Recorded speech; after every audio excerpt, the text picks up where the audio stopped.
Duginismo indisfarçado na direita brasileira e os revolucionários assintomáticos. Como alguns conservadores têm caído na propaganda russa mais rasteira. Por Christian de Rosa. 20 de abril de 2022, atualizado em 4 de janeiro de 2023. Desde o início da invasão russa à Ucrânia, muitos conservadores se viram tentados à simpatia por Putin e sua postura de aparente enfrentamento às mesmas nações ocidentais que impuseram restrições sanitárias da pandemia. Doloridos pela traição de seus governos, alguns viram com simpatia o presidente russo e o seu projeto expansionista, visto como mera legítima defesa russa. Para legitimar sua simpatia, porém, esses conservadores precisam convencer a si mesmos de algumas mentiras que, oportunamente, já estão devidamente embaladas para presente pela propaganda eurasiana. A pandemia impulsionou o ódio de conservadores aos governos ocidentais, o que não foi sem razão. No entanto, agora podemos imaginar o quanto isso está ajudando o trabalho de cooptação internacional para a Rússia, tarefa que muitos acreditavam que havia cessado na Guerra Fria com os agentes da KGB espalhados pelo mundo. Hoje eles nem precisam ser pagos pelo Kremlin. Os seus agentes são involuntários, alguns até esperançosos e amantes do que acreditam ser uma boa sociedade, mas caem na esperança da salvação mediante um governo ou um império global. Essa óbvia crença revolucionária, no entanto, por mais obviamente demagógica e ideológica que pareça, seduz quem está cansado de sofrer com os globalistas. O cansaço, seja de pensar ou de agir, como sempre é o combustível da tentação que leva às ideologias mais sanguinárias. Em nome da adoração à Rússia, eles justificam de todas as formas a invasão de países em nome do pretenso antiglobalismo de Putin. Essa crença ultrapassa os influenciadores das redes sociais, chegou a Brasília, à política e aos altos escalões militares. O grande amigo do ministro da Defesa, o ex-ministro comunista Aldo Rebelo, por exemplo, já criou um movimento da esquerda nacionalista, que em breve dividirá o palco com a progressista na mais nova tesoura política nacional. É o que se vê. Para circularem entre os conservadores, porém, eles precisam desvincular o ideólogo Alexander Dugin do presidente Putin, já que o russo acabou sendo humilhado por Olavo de Carvalho no debate travado em 2011 e ninguém quer parecer anti-olavista de última hora. Alguns fizeram malabarismos, como é o caso do influente texto do blog Contra os Académicos, que tentou livrar a cara da Igreja Ortodoxa mediante falsificações de falas de Olavo para dizer que ele não disse o que disse, o que mereceria um texto exclusivo, quem sabe. Há todo um universo de tipos e subtipos de defensores da Rússia no atual momento, aos que simplesmente simpatizam com a Rússia de Putin por vê-la como solução contra o globalismo, estes precisam acreditar na desvinculação entre Putin e Dugin.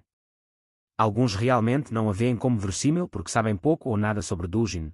Aos declaradamente duginistas, sobre estes nem vamos nos ocupar muito no momento, e os duginistas enrustidos, isto é, que sabem da relação possível, mas ou são indiferentes a ela ou a aceitam, mas precisam disfarçá-la em nome de uma necessária revolução conservadora que pensam ser mais urgente que quaisquer debates.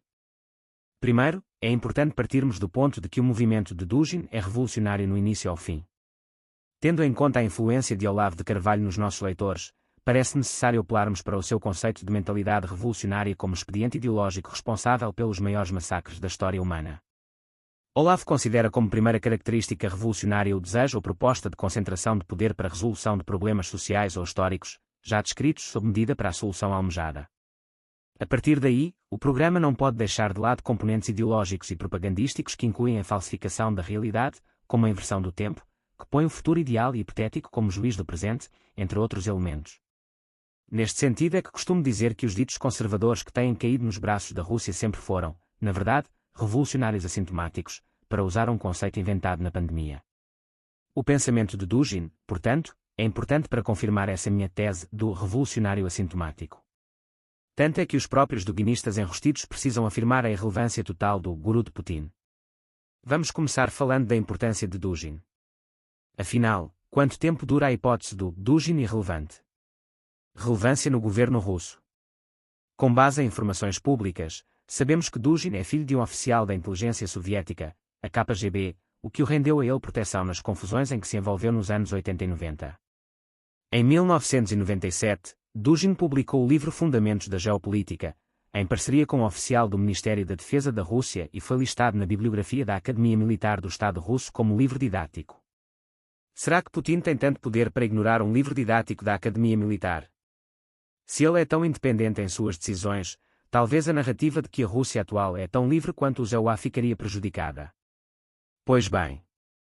De acordo com o artigo Eurasianism Classical and Neo, The Limbs of Continuity, de Mark Bassin, que pode ser lido no ResearchGate, O neo-eurasianismo pode ser muitas coisas e possui diversos grupos e escolas, mas a predominante no governo russo é, de fato, a versão duguinista. Apesar do esforço geral, a escola neo-eurasiana foi a que mais ganhou ênfase na política russa desde o início do presente século. Dentre as suas diferentes perspectivas carregadas por nomes como Evgeny Primakov, Gennady Zyuganov e Alexander Dugin, entende-se que este último tem maior aplicabilidade, haja vista sua relevância para estudos geopolíticos, assim como seus esforços para institucionalizar sua contribuição dentro e fora da Federação por meio da criação do Partido Eurasiano e do Movimento Eurasiano Internacional, respectivamente, Basin 2015. Mark Basin é um geógrafo sueco especializado em geopolítica russa e alemã. Além de seus muitos títulos na área, o mais relevante é mencionar que ele pertence a um fórum de discussão com sede em Moscou que está intimamente associado ao presidente Vladimir Putin, o Valdai Discussion Group.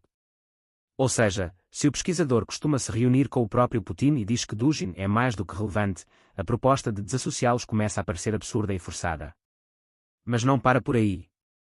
Ele classifica Dugin como alguém onipresente na discussão sobre a geopolítica russa justamente por seu esforço de manter certa continuidade com os eurasianistas das primeiras décadas do século XX, em republicações para a popularização daqueles e a sua insistência em se colocar como representante atual desse movimento, o que, segundo Basin, tem conseguido de maneira impressionante. Considerando apenas essa opinião de alguém próximo a Putin, a discussão já poderia estar encerrada sem que precisássemos recorrer a outras obras, já que muitas delas poderão ser acusadas de globalistas pelos enrustidos ou atlantistas pelos assumidos. Sendo Dugin um filho de membro da KGB, Putin um ex-dirigente da KGB, parece que a relação deles não é apenas verdadeira e evidente como obrigatória pela própria natureza do serviço secreto russo. A tentativa de desvinculá-los vai ficando cada vez mais bizarra à medida que avança. Afinal, dizer que Dugin não tem influência sobre Putin necessita da premissa de que a KGB não teria mais qualquer poder sobre o Kremlin, já que a ligação entre ambos e a KGB é óbvia e cristalina. Isso tudo ainda significaria acreditar na história de que a KGB mudou sua natureza, tornando-se a FSB.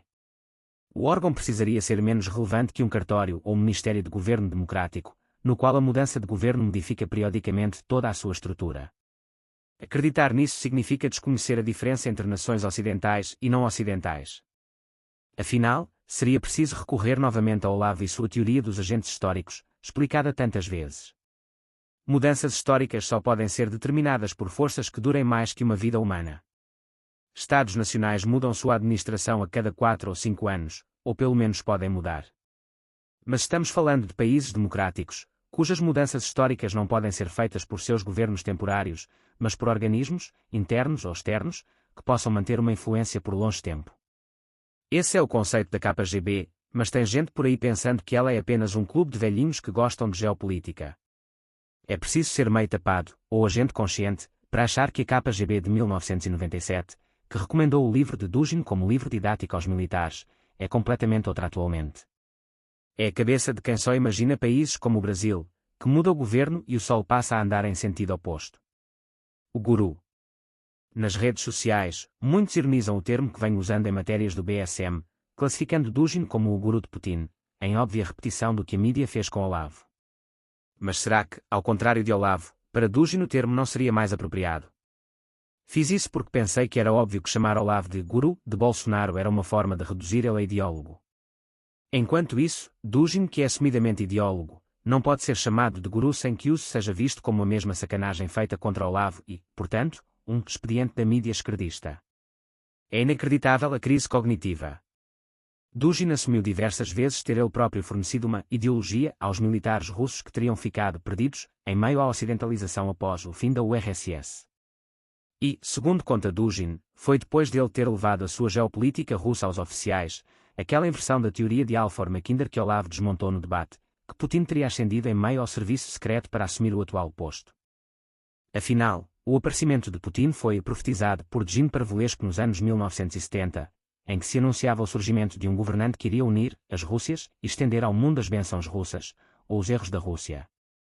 Ou seja, Putin é uma espécie de escolhido, um neo da Matrix duguinista. Sobre a natureza diversa de Dugin e Olavo, se ainda não está claro, vejamos o que disse o professor após o debate em resposta a um aluno que ficou impressionado com a superioridade intelectual de Olavo frente a Dugin. Não é muito difícil ser superior ao Dugin porque, embora ele seja um homem extremamente inteligente, ele não está empenhado na busca da verdade, de maneira alguma. O que ele fez é o seguinte: O Dugin é um patriota russo que vê a sua nação em frangalhos e inventou um truque para tirá-la do atoleiro. Tanto que, você veja, ele não era eurasiano no começo, ele era um nacional bolchevique. O que é um nacional bolchevique? É um patriota que quer juntar todas as forças para levantar a Rússia, só isso. Depois que ele descobriu, opa, a Rússia sozinha não vai conseguir, então precisamos juntar mais gente, então chama os chineses, chama os islâmicos, chama os fascistas, chama os nazistas, chama os comunistas, chama tudo o que não presta, ajunta todas as máfias, em seguida, o que você faz? Você coleciona um monte de clichês que pegou de cada um e costura um clichê no outro, de modo que você fala todos os corações e que você consiga envolver todo mundo no grande empreendimento que, no fim de contas, só visa uma coisa: tirar a Rússia do buraco. Então é claro que ele não está falando a verdade, é claro que ele está mentindo. Então não é um problema de superioridade intelectual, é um problema que eu estou entrando ali no debate com uma superioridade moral monstruosa.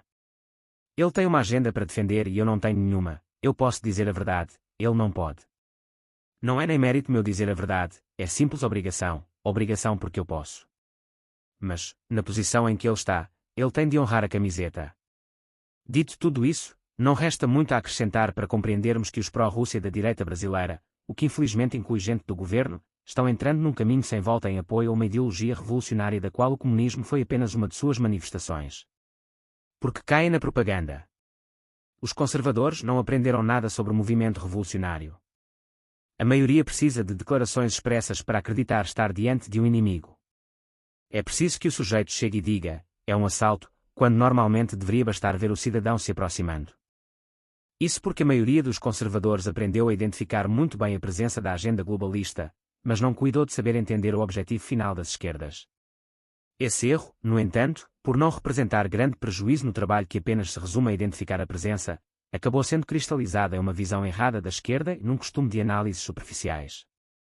Como ninguém sentiu falta de observar melhor a intenção real por trás, acaba que essas pessoas foram incapacitadas de identificar a ideologia eurasiana, precipitando a direita em geral a cair fácil nessa ideologia sem perceber. Por exemplo, o objetivo dos globalistas sobre a família é dialético, destruição da família ou do conceito de família. Os dois, ora. Mas o do conceito é o objetivo de mais importância, porque ele dá à elite jurídica o poder de definir conceitos por maioria de votos, sejam eles quais forem. O conservador médio se apegou ao conteúdo e não à forma. Como a direita vê como objetivo apenas a destruição da família de fato, divórcios, promiscuidade etc., acostuma-se a ver as agendas por sua mera aparência declaratória. Por isso, quando vem um Dugin falando mal do Ocidente moderno e liberal, essa direita simpatiza imediatamente com o seu discurso. Mas o conteúdo de cada ideologia depende das condições ambientais, isto é, das crenças e lealdades existentes na sociedade-alvo.